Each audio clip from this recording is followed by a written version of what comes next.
नेपाल में तख्ता पलट करने वाला जेनजी अब यह तय नहीं कर पा रहा है कि नेपाल की सत्ता कौन संभालेगा, वहां नया प्रधानमंत्री कौन बनेगा, यह आज भी क्लियर नहीं हुआ। लेकिन जिस तरह से पूरे आंदोलन में हिंसा भड़की, उससे हमने पाठशाला में कह दिया था कि लगता है आंदोलन को किसी ने हाईजैक कर लिया है। आज यही बात जो हमने आपको पाठशाला में डे 1 कही थी, वही बात नेपाल में आंदोलन करने वाले जेनजी के लोग कह रहे हैं कि भाई हमारा आंदोलन हाईजैक हो गया। जेनजी की तरफ से कहा गया कि हिंसा और आगजनी में जेनजी से जुड़े लोगों का कोई हाथ नहीं है, आंदोलन को मौका परस्त तत्वों ने हाईजैक कर लिया है। और पूरे बवाल के बीच पीएम की कुर्सी छोड़कर जान बचाकर भागे केपी शर्मा ओली ने भी सनसनीखेज दावा कर दिया। उन्होंने इशारा कर दिया कि नेपाल में बवाल भारत ने करवाया, लेकिन इसका सच क्या है आज आपको विस्तार से बताऊंगा। नेपाल में तख्ता पलट करने वाले जेनजी के पीछे कौन सी ताकत है, पर्दे के पीछे के खिलाड़ी कौन है, इसके अलावा नेपाल के नए पीएम को लेकर जेनजी और नेपाल आर्मी के बीच छिड़ते बवाल की भी बात हो। लेकिन पहले नेपाल में आज जो हुआ है उसकी भी झलक दी। नेपाल में तख्ता पलट हुए 2 दिन हो चुके हैं, लेकिन अंतरिम पीएम पर सहमति नहीं बन पाई और इसी को लेकर आज नेपाली आर्मी के मुख्यालय में मैराथन बैठक चली। इस बैठक में पीएम के नाम को लेकर तो कोई फैसला नहीं हुआ, लेकिन जेनजी के आंदोलनकारी पीएम के नाम को लेकर 2 गुटों में बंट गए। बैठक के बाद सेना मुख्यालय के बाहर दोनों गुटों में हाथापाई तक हो गई। झड़प से पहले जेनजी के नेताओं ने प्रेस कॉन्फ्रेंस की, जिसमें आंदोलन को तोड़ने की कोशिश करने का आरोप लगाया गया। जेनजी के नेताओं ने नेपाल की राजनीतिक पार्टियों पर आंदोलन में अपने एजेंट घुसाने का आरोप लगाया और आंदोलन पर उठ रहे सवालों की वजह से जेनजी के नेता रोते हुए भी नजर आए। लेकिन कैसे ये जेनजी के लोग आपस में भिड़ गए, उसकी तस्वीर आप देखिए। जेनजी आंदोलन में यह बिखराव तब दिखना शुरू हुआ जब नेपाल के पूर्व पीएम केपी शर्मा ओली के नाम से एक चिट्ठी सोशल मीडिया पर वायरल हुई और नेपाल में हुई क्रांति का ठीकरा भारत पर फोड़ने का प्रयास हुआ। चिट्ठी में लिखा गया कि डियर जेनजी, आज मैं शिवपुरी के इस एकांत सुरक्षा क्षेत्र में नेपाली सेना के सैनिकों से घिरा बैठा हूं और तुम्हें याद कर रहा हूं। सरकारी कार्यालयों में आगजनी और तोड़फोड़ अचानक नहीं हुई, आपके मासूम चेहरों का इस्तेमाल गुमराह करने के लिए किया जा रहा है। मैंने जिद की कि हमारे देश में व्यापार करने वाले सोशल नेटवर्क हमारे नियमों का सोशल नेटवर्किंग कंपनियां हमारे नियमों का पालन करें, रजिस्टर्ड हो। मैंने जिद की कि लिपुलेख, काला पानी और लिम्पियाधुरा हमारे हैं। मैंने जिद की कि जैसा कि शास्त्रों में कहा गया है, भगवान श्री राम का जन्म भारत में नहीं बल्कि नेपाल में हुआ था। अगर मैं अपनी इन जिदों से पीछे हट जाता तो मुझे कई और अवसर मिलते, बहुत कुछ मिलता। अगर मैंने लिम्पियाधुरा समेत नेपाल का नक्शा संयुक्त राष्ट्र को नहीं भेजा होता या दूसरों को अपनी मनमानी चलाने दी होती तो मेरी जिंदगी किसी और ही दिशा में जा रही होती। यानी इन्होंने इशारों में कह दिया कि मैं भारत के हिसाब से नहीं चला इसलिए ऐसा हो गया, मैंने प्रभु श्री राम की जन्मस्थली नेपाल में बता दी इसलिए ऐसा हो गया। अरे जाओ, यहां भारत अमेरिका से भिड़ा बैठा है, उसको यही काम बचा है कि वो नेपाल में जिससे भारत के इतने अच्छे संबंध हैं, रोटी बेटी का रिश्ता है, वहां आग लगा देगा भारत। और आपके अपने मैप में बोल देने से कि ये हमारा है वो हमारा है, उससे क्या हो जाता है? आपके बोल देने से वो भारत का हिस्सा आपका हो जाएगा क्या? हालांकि अब यह भी कहा जा रहा है कि नेपाल की सत्ता से बेदखल किए जा चुके केपी शर्मा ओली देश छोड़कर जा चुके हैं। उनकी सरकार पर जबरदस्त भ्रष्टाचार के आरोप लगे। ऐसे में सवाल उठ रहे हैं कि क्या केपी शर्मा ओली अपने खिलाफ भड़के गुस्से की लहर को भारत की तरफ मोड़ना चाहते हैं? क्योंकि इस वक्त जेनजी के लोग नेपाल का अंतरिम पीएम कौन होगा, इस सवाल का जवाब तलाशने में जुटे। हालांकि कल तक यह तय माना जा रहा था कि नेपाल के सुप्रीम कोर्ट की चीफ जस्टिस रह चुकी सुशीला कार्की नेपाल की अगली पीएम हो सकती है। लेकिन अब जेनजी आंदोलनकारियों का एक गुट उनके खिलाफ हो गया है। आज जब नेपाली आर्मी के मुख्यालय में सुशीला कार्की को अंतरिम पीएम बनाए जाने को लेकर मंथन चल रहा था, उसी वक्त आर्मी मुख्यालय के बाहर जेनजी के गुट ने प्रदर्शन शुरू कर दिया। इस बीच यह दावा भी किया जाने लगा कि खुद सुशीला कार्की ने ही पीएम बनने से मना कर दिया, इनकार कर दिया। इससे पहले जेनजी की पसंद और काठमांडू के युवा मेयर बालेन शाह भी पीएम बनने से इनकार कर चुके हैं। इसके बाद नेपाल के अंतरिम पीएम की रेस में एक नया नाम जुड़ा और यह नाम है कुलमान घिसिंग का, जो नेपाल इलेक्ट्रिसिटी अथॉरिटी के प्रमुख रह चुके हैं। कुलमान घिसिंग नेपाल का लाइट मैन उन्हें कहा जाता है। कुलमान घिसिंग ने भारत में जमशेदपुर से इलेक्ट्रिकल इंजीनियरिंग की पढ़ाई की है। 1994 में कुलमान घिसिंग NEA यानी नेपाल इलेक्ट्रिसिटी अथॉरिटी से जुड़े। उन्होंने घाटे में डूबी NEA को मुनाफे में पहुंचाया, बिजली चोरी रोकने के लिए कई बड़े फैसले लिए। नेपाल में मचे बवाल की इनसाइड स्टोरी के बारे में भी बात जरूरी है, जिसके बारे में आगे बताऊंगा। लेकिन पहले बात खुद को रॉ का पूर्व एजेंट बताने वाले लकी बिष्ट की, जिनकी बड़ी चर्चा हो रही है सोशल मीडिया पर। दरअसल लक्की बिष्ट एक महीने पहले ही नेपाल में तख्तापलट की भविष्यवाणी कर चुके थे। अब जब नेपाल के पूर्व पीएम केपी शर्मा ओली अपनी सत्ता छीनने की खींच भारत पर उतार रहे हैं, ऐसे में नेपाल में भड़के जेनजी के आंदोलन की इनसाइड स्टोरी को भी समझना जरूरी है, जिसे देखते हुए एक महीने पहले ही ओली सरकार के तख्तापलट की भविष्यवाणियां शुरू हो गई। दावा किया जा रहा है कि नेपाल में भड़के प्रदर्शनों के पीछे हामी नेपाल नाम के एक एनजीओ की बड़ी भूमिका मानी जा रही है।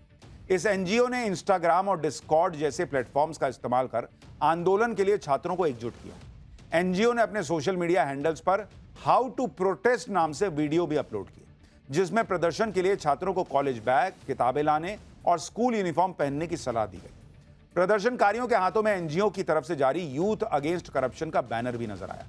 काठमांडू प्रशासन के सूत्रों ने पहले भी बताया कि हामी नेपाल एनजीओ ने काठमांडू में विरोध प्रदर्शन आयोजित करने की परमिशन ली। विरोध प्रदर्शन का कोऑर्डिनेशन करने वाले सोशल मीडिया ग्रुप्स की पड़ताल से पता चला कि यह आंदोलन केपी शर्मा ओली सरकार के भ्रष्टाचार के खिलाफ बुलाया गया। इन सोशल मीडिया ग्रुप्स पर बेरोजगारी और असमानता के खिलाफ पोस्ट अपलोड की गई। नेपाल के युवा इंटरनेट यूजर्स का आरोप था कि राजनेताओं और मशहूर हस्तियों के बच्चों को लग्जरी सुविधाएं मिल रही हैं, जबकि आम लोगों को बुनियादी सुविधाओं के लिए भी संघर्ष करना पड़ रहा है। पड़ताल में यह भी पता चला कि आयोजकों को विरोध प्रदर्शन के दौरान हिंसा की आशंका पहले से थी। 20 से ज्यादा आंदोलनकारियों की मौत के बाद गुस्सा ज्यादा भड़क गया।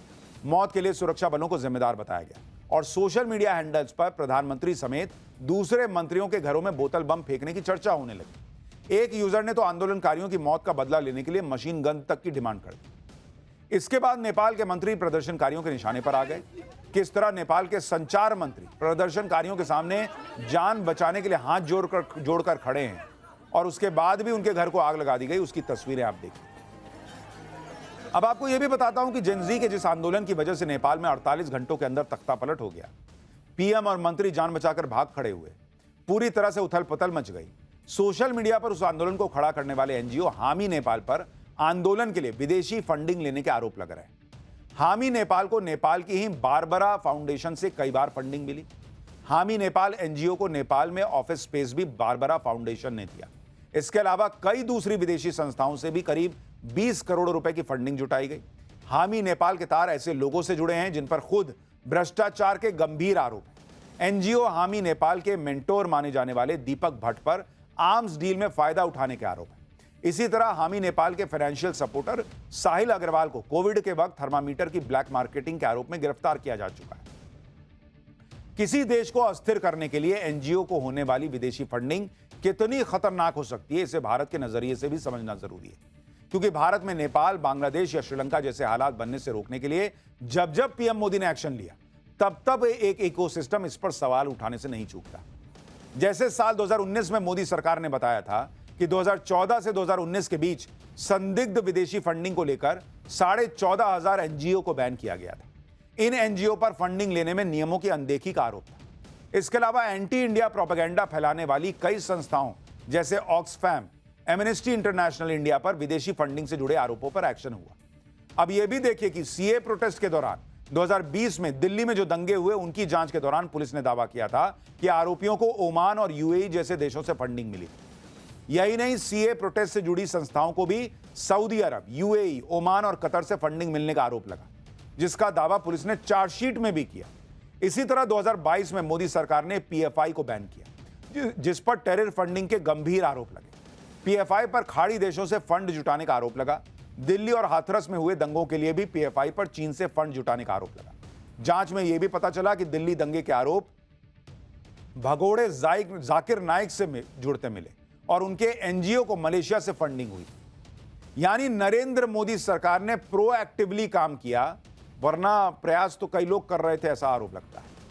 पिछले साल ही केंद्र सरकार खुद सुप्रीम कोर्ट में जो हलफनामा दी थी, उसमें बता चुकी है कि इस तरह के एनजीओ विदेश से मिल रही फंडिंग का इस्तेमाल सरकार की योजनाओं के खिलाफ करते हैं। विदेश से मिली फंडिंग की 90% से ज्यादा रकम का इस्तेमाल प्रदर्शनों और उसके लिए लोगों को भाड़े पर इकट्ठा करने में होता है। यह नरेंद्र मोदी का विजन है, जिसका लोहा नेपाल के प्रदर्शन में शामिल वहां के युवा भी मान रहे हैं और कह रहे हैं कि नेपाल को शक्तिशाली बनना है तो भारत की तरह नई टेक्नोलॉजी पर फोकस करना होगा। सुनिए एक बार। टेक्नोलोजी को जमाना में नेपाल धेरै तल छ। नजिकैको छिमेकी देश इन्डिया टेक्नोलोजी में धेरै माथि भइसक्यो। विश्वकै पावरफुल कन्ट्रीमा इन्डिया गइसक्यो नयाँ नयाँ टेक्नोलोजीहरू उत्पादन गरेर इन्डिया जस्तै पावरफुल बनाउन चाहन्छौँ हामी। यानी भारत की चर्चा नेपाल में भी है, नरेंद्र मोदी जैसा नेता मिल जाए इसकी चर्चा नेपाल में भी है। लेकिन उधर पाकिस्तान में चीनी मार रहे हैं पाकिस्तानी सैनिकों को, पुलिस वालों को। अगला चैप्टर देखिए, पाकिस्तान को झटके पर झटका, जिनपिंग ने रोका पैसा, अब चीनी नागरिकों ने पाकिस्तान पुलिस को क्यों पीट डाला। मुनीर का सबसे बड़ा राज खुल गया क्या? $500 मिलियन में ट्रंप को पाकिस्तान का क्या क्या बेच आया। पाकिस्तान पिछले कुछ समय से अमेरिका का दुलारा बना हुआ है। ट्रंप के साथ पाकिस्तान बड़ी बड़ी डील कर रहा है, ट्रंप भी पाकिस्तान में निवेश की बात कर रहे हैं। इन सब से चीन बौखलाया हुआ है, जो पाकिस्तान का पुराना सहयोगी है। पुरानी कहावत है कि दो नावों की सवारी हमेशा खतरनाक होती है, और यही पाकिस्तान के साथ हो रहा है। अमेरिका से दोस्ती बढ़ाने के चक्कर में जिनपिंग को नाराज कर दिया। अब तो यह स्थिति हो गई कि चीन के नागरिक पाकिस्तान में हंगामा कर रहे हैं। भाई पाकिस्तान की कोई हैसियत नहीं है ना भाई, या तो तुम भारत हो, दुनिया की सबसे तेजी से बढ़ती अर्थव्यवस्था, कि हर आदमी कहे कि मेरा दोस्त बन जाओ, अच्छा चलो उससे दोस्ती रखो, थोड़ी मेरे से भी रख लो। तुम हो भिखारी, अमेरिका से भी पैसा लोगे, भीख लोगे, चाइना से भी लोगे, तो जो भीख दे रहा है वो तुमसे कम से कम लॉयल्टी तो एक्सपेक्ट करेगा। पाकिस्तान कैसे फंस गया है आप ये देखिए। अमेरिका के निवेश पर पाकिस्तान में सवाल खड़े हो रहे हैं। लोग कह रहे हैं कि मुनीर ने देश को बेवकूफ बनाया है। उधर चीन ने पाकिस्तान का अरबों डॉलर रोक दिया है। चीनी नागरिक पाकिस्तान में पुलिस की पिटाई कर रहे हैं। भारत यूएन में पाकिस्तान को बुरी तरह एक्सपोज करता चला जा रहा है। पाकिस्तान में इस समय यही चर्चा हो रही है कि शहबाज और मुनीर की जोड़ी ने पूरा देश बेच दिया। सबसे बड़ी बेइज्जती तो यह है कि पाकिस्तान के अंदर चीन के लोग पाकिस्तानी पुलिस की पिटाई कर दे रहे हैं।